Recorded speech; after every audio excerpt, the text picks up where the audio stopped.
अस्सलामुअलैकुम, मेरा नाम साकिब उस्मान है और आप देख रहे हैं साकी टेक कोड चैनल। आज की वीडियो में आपको खुशामदीद कहते हैं। अगर आप मेरे चैनल पे न्यू हैं तो काइंडली मेरे चैनल को सब्सक्राइब कर लें और साथ ही बेल आइकन को दबा कर ऑल पे क्लिक कर लें ताकि फ्यूचर में आने वाली जितनी भी लेटेस्ट वीडियोज़ हैं आप उनसे आगाह हो सकें। तो चलते हैं आज के टॉपिक की जानिब। आज हम डिस्कस करने जा रहे हैं स्विच कंडीशनल कंट्रोल स्ट्रक्चर को।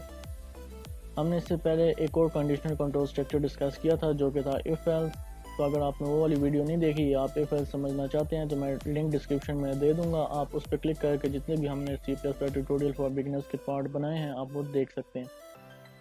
तो दरअसल सी प्लस प्लस में सिर्फ ये दो ही कंडीशनल कंट्रोल स्ट्रक्चर हैं, एक है इफ एल्स जिसको हम डिस्कस कर चुके हैं और एक है स्विच जिसको भी हम कुछ देर में डिस्कस करेंगे।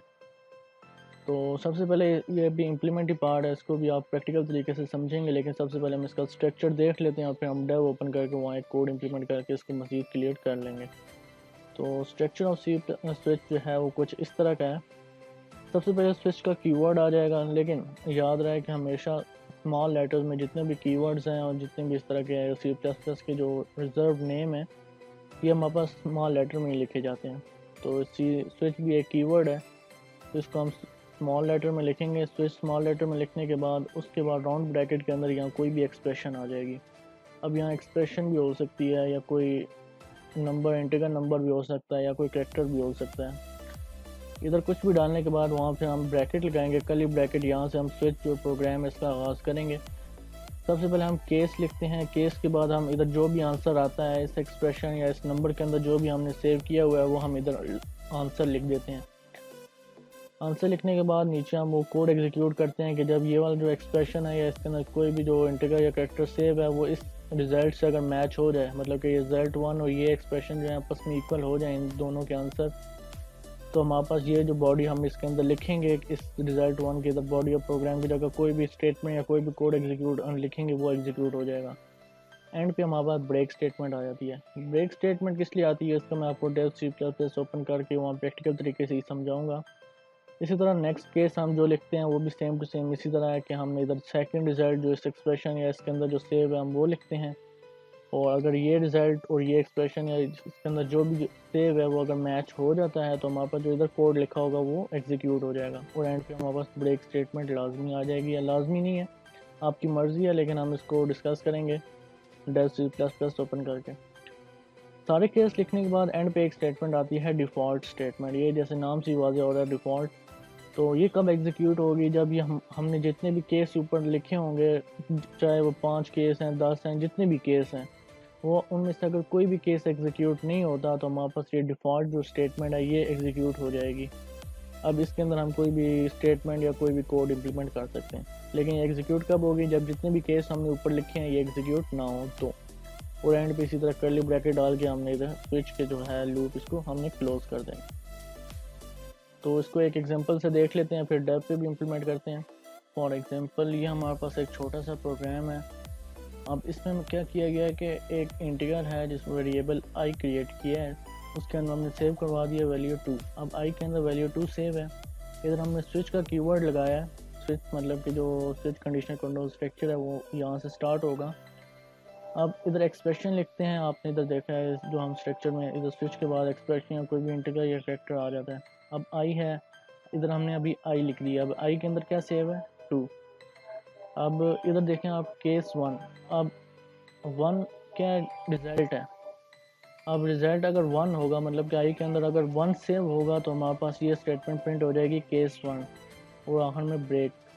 इसी तरह केस 2। अब केस तो सेम है लेकिन ये 2 जो है ये हमारे पास रिजल्ट है कि आई के अंदर अगर 2 हमारे पास सेव होगा और ये 2 और ये 2 आपस में इक्वल हो जाएंगे तो हमारे पास जो है ये स्टेटमेंट जो है ये प्रिंट हो जाएगी और एंड पे आ जाता है ब्रेक। लेकिन अगर ये दोनों केस एग्जीक्यूट नहीं होते तो हमारे पास लास्ट में जो डिफ़ॉल्ट स्टेटमेंट है ये लाजमी प्रिंट हो जाएगी सी आउट डिफ़ॉल्ट।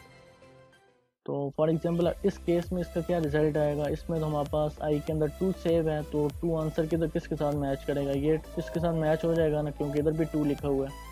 तो ये आंसर आपस में मैच हो जाएंगे, जो इसका आंसर है और जो ये केस के अंदर हम लिखा है ये आपस में मैच हो गए। तो वहाँ पर ये तो स्टेटमेंट क्या प्रिंट हो जाएगी केस 2। जैसे ये देख सकते हैं आउटपुट ये क्या प्रिंट हुआ है केस 2। लेकिन फॉर एग्जांपल इधर 2 की जगह हम आई इक्वल टू 2 की जगह हम इधर लिख देते हैं आई इक्वल टू 1। अब आई में क्या है 1 है, तो 1 इसकी इक्वल हो जाएगा ना, क्योंकि इधर भी 1 लिखा हुआ है, इधर भी 1 होगा, तो ये आपस में इक्वल हो जाएंगे। तो हमारे पास ये वाला केस एग्जीक्यूट हो जाता और आउटपुट पे आ जाता केस 1। अगर इनमें से कोई भी एग्जीक्यूट ना होता तो हमारे पास ये डिफ़ॉल्ट स्टेटमेंट एग्जीक्यूट हो जाती। तो सबसे पहले देख लेते हैं कि इफ़ एल्स और स्विच कंडीशन कंट्रोल स्ट्रक्चर में बेसिक डिफरेंस क्या है, फिर हम डेव ओपन करके एक नया कोड इंप्लीमेंट करते हैं। तो अगर हम डिफरेंस की बात करते हैं इफ़ एल्स और स्विच में, तो वो कुछ इस तरह का है कि इफ़ एल्स में हम रेंज को डिस्कस कर सकते हैं।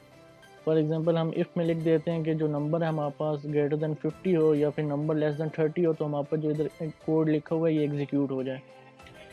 तो इधर कोई और रेंज हो सकती है कि नंबर ग्रेटर देन 50 हो तो ये एग्जीक्यूट हो जाए, नंबर लेस देन 50 हो तो ये एग्जीक्यूट हो जाए। मतलब कि इफ़ में हम रेंज के ज़रिए हम काम कर सकते हैं। लेकिन जो स्विच है इसमें हम रेंज के ज़रिए काम नहीं कर सकते। इसमें या तो इधर जो एक्सप्रेशन आएगी या इधर कोई इंटीजर नंबर आएगा या कोई कैरेक्टर आएगा जो स्पेसिफिक हो। इस तरह कोई रेंज भी नहीं होगा जिसका कोई अंदाज़ा नहीं है कि भाई इतने इस रेंज में हो तो हो जाए। इसमें रेंज स्विच में यूज़ नहीं कर सकते। इधर मस्ट भी जो है स्पेसिफिक आंसर या एक्सप्रेशन होनी चाहिए, तो जो है ये कोड एग्जीक्यूट होगा।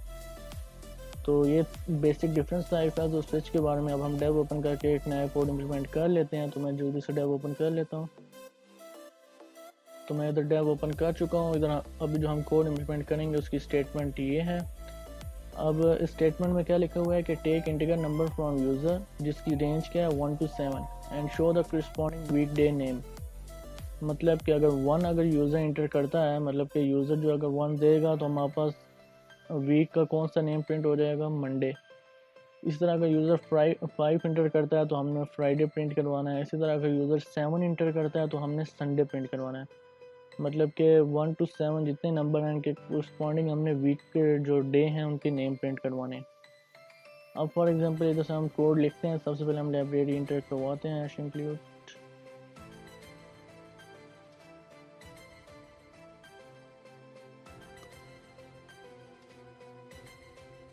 अगर आपको इनका नहीं पता कि हैश इंक्लूड आई स्ट्रीम और यूजिंग नेम स्पेस एसटीडी क्या चीज़ है, तो मैं इस पर ऑलरेडी एक लेक्चर बना चुका हूँ, पार्ट 1, जो हमारे इस ट्यूटोरियल का पार्ट 1 है। तो आप वो देख सकते हैं।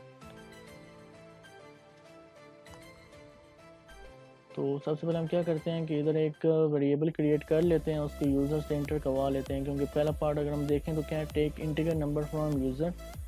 तो हम डाटा टाइप इंट का एक वेरिएबल क्रिएट करते हैं जिसका नाम मैं रख देता हूँ नम।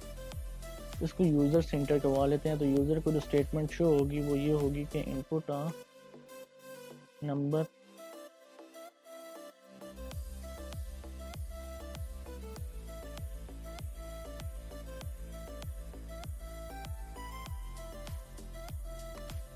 तो यूज़र को ये स्टेटमेंट शो होगी कि इनपुट अ नंबर जिसकी रेंज जो है 1 to 7 है। तो यूज़र इधर कोई भी 1 7 के दरमियान नंबर इंटर कर देगा। अब वो जब नंबर इंटर कर देगा तो ये फिर हम अभी हमारा काम है कि हमने उसके भी करस्पॉन्डिंग वीक का जो नाम है वो हमने शो करवाना है। तो इधर हम स्विच यूज़ करेंगे। ये काम इफ़ एल्स के ज़रिए भी हो सकता है, लेकिन वो फिर आपको पता है इफ़ एल्स इफ़ इस तरह लिखते लिखते ना ज़्यादा वो लाइन्स हो जाती हैं, तो हमारे लिए थोड़ा कॉम्प्लेक्स हो जाता है। तो स्विच से हमें ये बेनिफिट है कि डायरेक्ट एग्जीक्यूट हो जाएगा। अब फॉर एग्जांपल अभी हम स्विच है, इसके अंदर कोई एक्सप्रेशन लिखनी है तो मैं इधर लिख देता हूँ नम। इधर कोई भी एक्सप्रेशन या इंटीजर नंबर जो भी हमने सेव करवाया वेरिएबल के अंदर वो हम लिख सकते हैं। अब मैंने इसका इधर क्या लिखा है, राउंड ब्रैकेट के अंदर नम। अब नम के अंदर जो भी यूज़र इंटर करेगा इधर नंबर वो सेव होगा। अब फॉर एग्जांपल मैं कहता हूँ कि केस जो पहला केस है वो कुछ इस तरह हो कि अगर नम के अंदर 1 सेव हो, अगर नम के अंदर 1 सेव हो तो हमारे पास जो एग्जीक्यूट हो जाएगा, हमारे पास प्रिंट हो जाए मंडे। और लास्ट में ब्रेक, इसका भी मैं अभी आपको बताऊंगा। लेकिन अगर केस लिखने के बाद फिर हमने रिजल्ट लिखना है कि अगर नम के अंदर नम के अंदर अगर 2 सेव हो या नम के अंदर अगर 2 0 यूज़र इंटर करेगा तो हमारे पास ये हो जाएगा सी आउट ट्यूसडे। इसी तरह ये मैं सारे लिख लेता हूँ फिर आपको दिखाता हूँ। तो मैं इधर सातों केस लिख चुका हूँ कि 1 to 7 जब यूज़र इंटर करेगा तो उसके करस्पॉन्डिंग जो है नेम प्रिंट हो जाएगा। जैसे अगर वो नाम की जगह इधर 1 पुट करता है यूज़र तो हमारे पास इधर केस 1 हो जाएगा और मंडे प्रिंट हो जाएगा। अगर यूज़र इधर प्रिंट करता है 5 तो इधर हमारे पास 5 इधर 5 होगा नाम के अंदर। तो देखेगा केस उसका आगे रिजल्ट 1 लिखा हुआ, तो 1 तो 5 की इक्वल ही नहीं होता, ये स्किप हो जाएगा। इस तरह 2 भी 5 की इक्वल नहीं होता, 3 भी 5 की इक्वल नहीं होता, 4 भी 5 की इक्वल नहीं होता। लेकिन जब ये 4 की जो कंडीशन ब्रेक के बाद जब वो इधर आएगा, देखेगा केस के बाद लिखा हुआ है 5। अब इधर रिजल्ट क्या है 5, और इधर नम के अंदर भी 5 सेव होगा, तो ये दोनों आपस में इक्वल हो जाएंगे। तो इसके अंदर जो भी केस 5 के अंदर जो लिखा होगा ये हमारे पास एग्जीक्यूट हो जाएगा। अब फॉर एग्जांपल और लास्ट में हमारे पास आ जाती है डिफ़ॉल्ट स्टेटमेंट, कि अगर ये सब एग्जीक्यूट नहीं होते, ये जो सारे केस हैं ये एग्जीक्यूट नहीं होते, तो हमारे पास जो है लास्ट में एक स्टेटमेंट प्रिंट हो जाएगी। फॉर एग्जांपल मैं इधर स्टेटमेंट लिख देता हूँ इनपुट आ करेक्ट नंबर, क्योंकि अगर यूज़र 1 to 7 के बगैर कोई भी नंबर इंटर कर सकता है, या 0 इंटर कर सकता है, या 8 या 9 10 जो भी वो इंटर करेगा 1 to 7 के अलावा, तो हमारे पास ये एरर शो कर देगा हमारा कोड इनपुट आ करेक्ट नंबर। तो मैं इसको इधर एंड करता हूँ। अब इसको रन करके चेक कर लेते हैं कि वाकई इसी तरह काम कर रहा है कि नहीं कर रहा। तो फॉर एग्जांपल मैं इधर नंबर इंटर करता हूँ 5, तो ये हमारे पास इधर नीचे प्रिंट हो गया फ्राइडे। इसी तरह फॉर एग्जांपल अगर मैं कोई नंबर इंटर कर लेता हूँ दोबारा से, फॉर एग्जांपल मैं इधर इंटर करता हूँ 6, तो ये प्रिंट हो गया सैटरडे। इसी तरह अगर मैं इस रेंज के अलावा कोई नंबर इंटर करता हूँ, फॉर एग्जांपल मैं इंटर कर लेता हूँ 10, अब ये तो 1 to 7 की रेंज भी नहीं है, तो हमने डिफ़ॉल्ट में कौन सी स्टेटमेंट लिखी थी, ये स्टेटमेंट लिखी थी, तो ये हमारे पास एग्जीक्यूट होगी इनपुट ऑफ करेक्ट नंबर। इस तरह अगर कोई भी रेंज के अलावा नंबर होगा, ये 1 to 7 जो हमने जितने केस लिखे हैं, अगर इनके अलावा कोई नंबर होता है ना, तो हमारे पास ये एग्जीक्यूट हो जाएगी डिफ़ॉल्ट की स्टेटमेंट। तो लेट्स सपोज अगर मैं इधर ब्रेक की स्टेटमेंट हटा देता हूँ, ब्रेक, और इधर भी हटा देता हूँ, केस 2 में भी ब्रेक की स्टेटमेंट हटा देता हूँ, तो फिर मैं अगर इसको एग्जीक्यूट करता हूँ और मैं इधर डाल देता हूँ 1, तो हमारे पास ये क्या प्रिंट हो चुका है। अब सिर्फ मंडे प्रिंट होना था, लेकिन साथ ट्यूसडे और वेडनेसडे भी प्रिंट हो चुका है। अब ये प्रिंट क्यों हुआ है? अब देखें वो इधर मंडे प्रिंट करेगा, लेकिन इसके बाद वो देखेगा ब्रेक की कमांड नहीं है। ब्रेक की कमांड क्या करती है कि यहाँ से जो कोड है हमारे पास यहीं ख़त्म कर देती है। वो जो इसके नीचे केस हैं इन पे वो कोड इम्प्लीमेंट नहीं होता, मतलब कि कंपाइलर इनको रीड नहीं करता, वो यहीं जहाँ ब्रेक की स्टेटमेंट देखेगा यहीं एग्जिट कर देगा कोड को। अब यहाँ ब्रेक की स्टेटमेंट नहीं है, तो इसने क्या किया, केस 2 पे आ गया और इसको प्रिंट कर लिया ट्यूसडे को। अब यहाँ भी ब्रेक की स्टेटमेंट नहीं लिखी हुई केस 2 में, तो ये नीचे केस 3 में आ गया, इसने वेडनेसडे प्रिंट किया, लेकिन फिर यहाँ इसको ब्रेक की कमांड जो है मिल गई है, तो इसने क्या किया, यहीं कोड को एग्जिट कर दिया। तो हम ब्रेक इसलिए लिखते हैं कि जब वो फॉलोइंग कोड हमारे पास एग्जीक्यूट हो जाए, तो हमारे पास जो है ये द कोड एंड हो जाए, उससे जो नीचे वाले केस हैं जो उसके रेलिवेंट नहीं है वो एग्जीक्यूट ना हो। तो फॉर एग्जांपल मैं दोबारा 1 इंटर कर लेता हूँ, क्योंकि मैंने ब्रेक की कमांड लिख दी है, तो अब सिर्फ हमारे पास ये मंडे प्रिंट करेगा।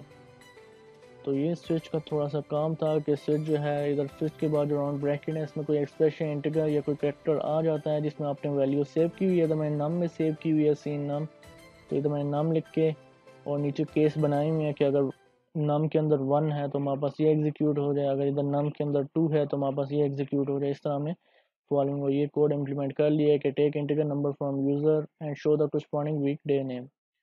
तो ये सिंपल सा कोड था। अगर आपको इसकी समझ नहीं आई या आपको कोई भी क्वेश्चन है तो आप मुझे नीचे कमेंट कर सकते हैं, इंशाल्लाह मैं उसका जल्द से जल्द जवाब दे दूंगा। तो मिलते हैं नेक्स्ट वीडियो में, तब तक के लिए अल्लाह हाफिज़।